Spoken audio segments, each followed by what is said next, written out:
Before Rome, before Greece, before the pyramids of Egypt had fully risen above the desert, there was Sumer, a civilization born between two rivers in a harsh and unforgiving land. The Tigris and Euphrates gave life to the people who settled beside them, but they also brought chaos. Floods could destroy entire harvests without warning. Survival demanded control over nature itself. And perhaps that was the moment everything truly began. Because Sumer was not simply another ancient culture. It was the beginning of civilization as we know it. Humanity had already changed when agriculture appeared.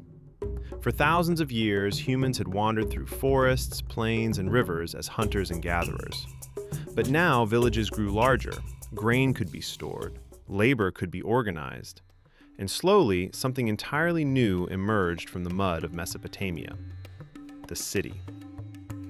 Uruk, Lagash. Names almost swallowed by time now, yet once among the greatest places on Earth. For the first time in history, thousands of people lived together beneath walls and temples, surrounded not by wilderness, but by systems. Civilization was becoming structured, ordered, permanent. Above the crowded streets rose enormous ziggurats, massive stepped temples that dominated the flat horizon like artificial mountains. To the Sumerians, these structures connected Earth to the divine. Their cities belonged to the gods, and human beings existed within a cosmic order far greater than themselves. Religion shaped every aspect of life. But beneath the spiritual world of Sumer, another force was quietly transforming humanity forever: administration. Grain had to be counted, land had to be measured, workers had to be organized, trade had to be recorded. Civilization demanded memory beyond the limits of the human mind.